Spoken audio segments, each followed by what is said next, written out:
First Contact's consequences. The void between stars had always been humanity's greatest challenge, until it became our greatest advantage.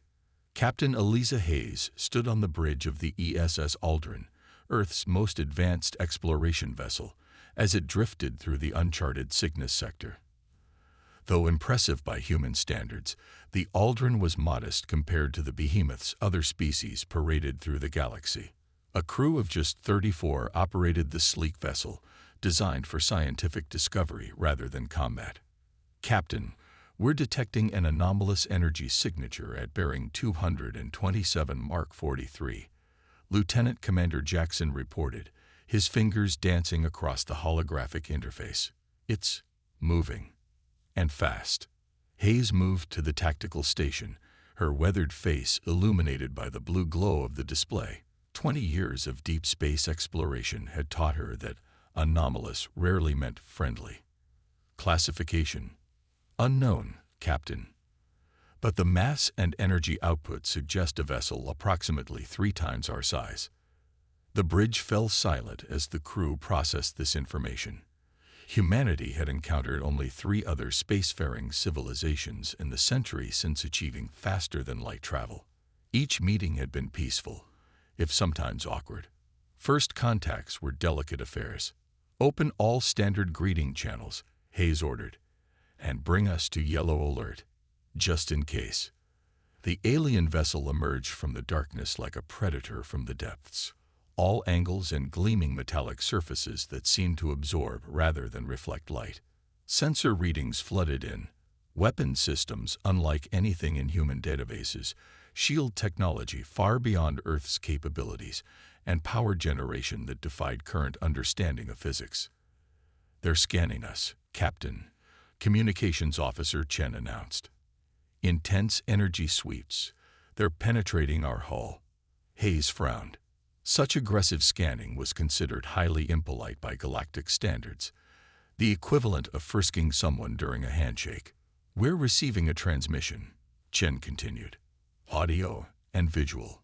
The main view screen flickered to life, revealing a being that resembled an upright mantis with iridescent purple exoskeleton and compound eyes that seemed to evaluate every detail of the human bridge. "I am Supreme Commander Vrax of the Crescent Empire," the alien announced without preamble, its mandibles clicking between words. "You have entered territory claimed by the Imperium. Identify yourselves." Hayes stepped forward, keeping her posture neutral but confident. "I am Captain Eliza Hayes of the Earth science ship Aldrin. We are on a peaceful mission of exploration, and were unaware this region had been claimed. We apologize for the intrusion and are happy to—" "Earth," Vrax interrupted, compound eyes flickering. "The homeworld of the humans." "Yes," Hayes confirmed. "Though we prefer Earth Alliance informal. Our intelligence indicates your species achieved interstellar travel merely 1 century ago." Vrax continued, dismissive. "Yet you venture far from your homeworld with inadequate defenses. Curious behavior for such a young species." Hayes maintained her diplomatic composure. "We believe exploration and peaceful contact benefit all. Your databases will be valuable. Prepare to be boarded." The screen went dark before Hayes could respond. Around the bridge, warning indicators flashed red as the Crescent vessel's weapon systems activated. "Evasive maneuvers," Hayes ordered. "Full power to engines and shields." The Aldrin lurched away as energy beams sliced through the space it had occupied moments before. Despite being outmatched, the human vessel's superior maneuverability kept it ahead of the Crescent attacks long enough to engage its FTL drive and escape. 3 days later, in an emergency session of the Earth Alliance Security Council, Hayes delivered her report to grim-faced officials. "Based on what we were able to extract from our sensor data," she explained, "the Crescients are a highly aggressive, expansionist species with military technology approximately 20 years ahead of our own. They value strength above all else and consider other species inferior until proven otherwise." Admiral Chen, head of Earth Defense Forces, leaned forward. "And your assessment of their intentions?" "They view us as easy prey," Hayes said flatly. Their attempt to seize our ship wasn't personal. It was opportunistic, like a predator that spots a wounded animal. The room fell silent as the implications stank in. "We should attempt diplomatic," began one counselor. The emergency alert cut him off. Holographic displays materialized above the conference table, showing a distress call from Harmony, humanity's most distant colony in the Ta City system. "We are under attack." The colony governor's face was streaked with dust and blood. Multiple warships in orbit, ground forces. The transmission dissolved into static. Before the council could respond, a new transmission replaced the distress call. Supreme Commander Vrax's mantis-like face filled the display. "People of Earth," the Crescian began, "your colony has fallen as a demonstration of our power. The Crescian Empire hereby declares war on the Earth Alliance. Your technological inferiority and limited military assets make resistance futile. Surrender your worlds and knowledge, and you may survive as a client species." As the message ended, the council erupted into chaos. Demands for immediate military response competed with pleas for diplomatic solutions. Admiral Chen silenced the room with a sharp whistle. "Our fleet is scattered across 3 sectors. Even at maximum FTL, it would take weeks to assemble a force capable of challenging the Crescians." He turned to Captain Hayes. "You've encountered them. Any suggestions?" Hayes stared at the tactical display, where projected Crescian movements predicted an assault on Earth within 15 days. The Alliance fleet couldn't be consolidated in time. Conventional defense was impossible. "There is one option," she said finally. "Project Singularity." The Admiral's expression darkened. "That's theoretical technology. Untested." "So was faster than light travel, once," Hayes countered. "The prototype is installed on the Aldrin for field testing. It wasn't combat ready, but—" "Explain to the council," Chen ordered. Hayes took a deep breath. "Project Singularity manipulates gravitational fields to create localized space-time distortions. Originally conceived for scientific study, it has potential military applications." "What kind of applications?" asked the counselor. "If modified, it could theoretically create a controlled gravitational shear capable of tearing apart anything caught in its influence," Hayes explained. "But the power requirements are enormous, and the effect is untested at combat scales." "And the risks?" pressed another official. Hayes met their gaze unflinchingly. "Total destruction of the deploying vessel is possible. There's also a small but non-zero chance of creating an actual singularity, a black hole." The council chamber fell silent. "How long to prepare?" Admiral Chen asked quietly. 10 days, if we divert all resources. And the Crescians arrive in 15, Chen mused. "It'll be close." The next week passed in a blur of frantic activity. While the civilian population prepared for possible invasion, the Aldrin underwent radical modifications. Its science labs were gutted to make room for massive power relays. 3 experimental quantum reactors were installed where the hydroponics bay had been. Captain Hayes oversaw the work personally, catching sleep in 2-hour increments.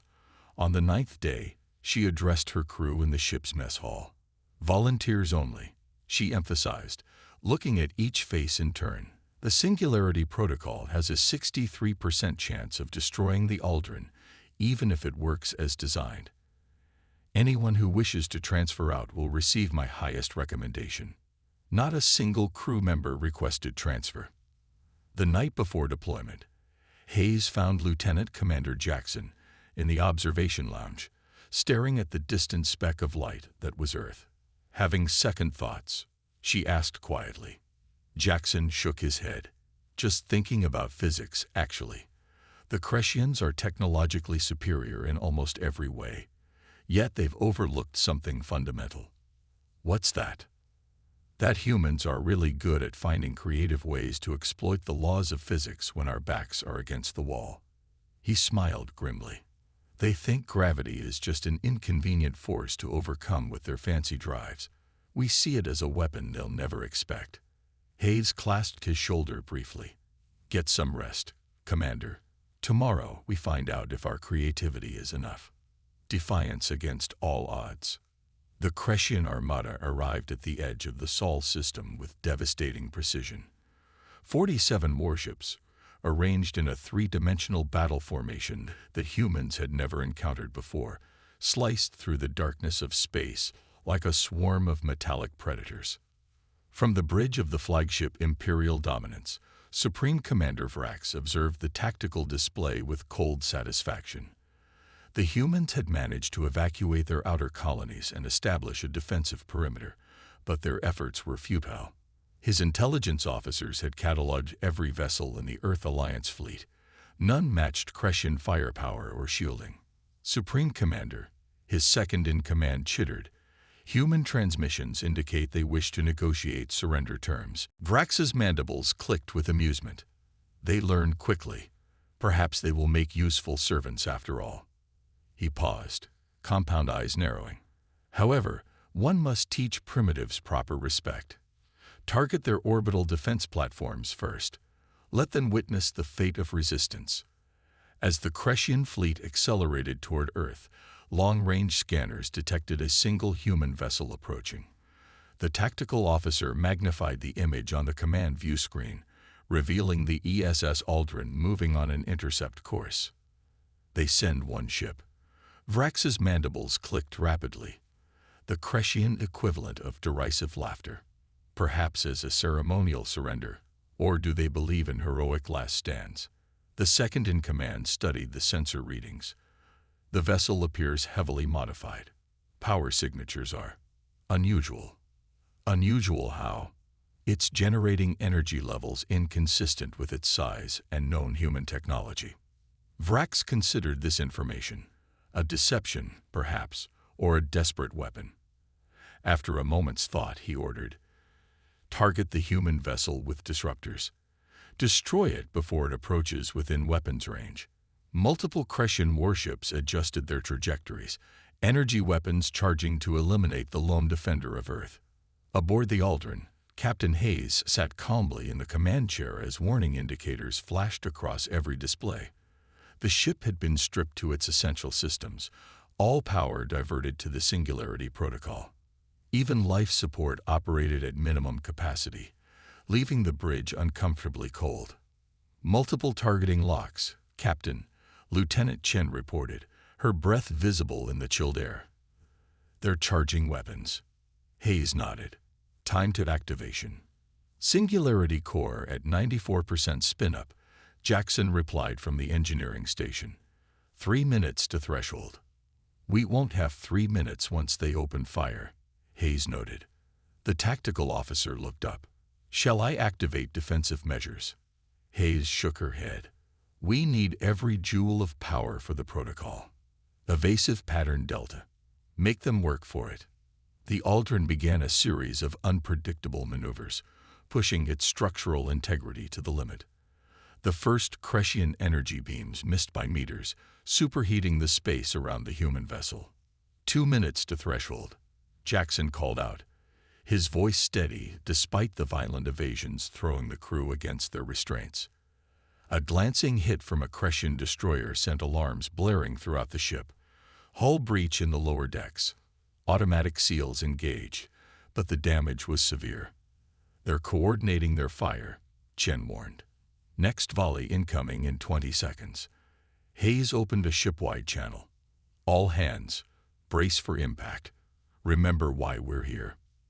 The next barrage would have destroyed the Aldrin completely if not for an emergency maneuver that strained the inertial dampeners to failure. Half the bridge crew lost consciousness from the G-forces. Singularity core at critical threshold. Jackson shouted over the screaming of stressed metal. "Now or never, Captain." Hayes' finger hovered over the activation control. Everything theoretical, untested, desperate, yet humanity's only hope. "For Earth," she whispered and pressed the control. For an instant, nothing happened. Then reality shifted. From the bridge of the Imperial Dominance, Vrax watched in confusion as the human vessel suddenly appeared to distort, as if viewed through rippling water. Space itself seemed to fold around the small ship. "What deception is this?" he demanded. His science officer's response died in his throat as alarms screamed across the bridge. The flagship's sensors detected a massive gravitational anomaly forming around the human vessel, a distortion in spacetime that defied Kretian understanding. "Impossible," Vrax whispered as the gravitational readings exceeded anything his species had ever recorded outside of a neutron star. The effect propagated outward at increasing speed, an invisible tide of warped gravity that caught the nearest Kretian vessels first. Their hulls compressed unevenly. Armor plating that could withstand direct energy weapon impacts crumpled like tissue paper under forces they were never designed to resist. "Withdraw," Vrax ordered, his usual calm shattered. "Maximum emergency thrust." But the gravitational wave continued to expand, catching vessel after vessel. Some imploded instantly, crushed by forces that manipulated the very fabric of space. Others were pulled into spiraling death dances, colliding with terrifying inevitability.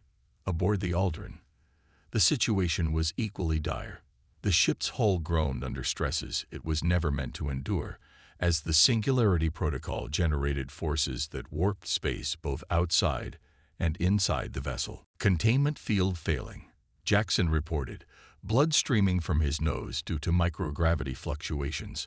"We've got maybe 30 seconds before we're caught in our own effect." Hayes nodded grimly. "Broadcast the message." Chen activated the transmitter with trembling fingers.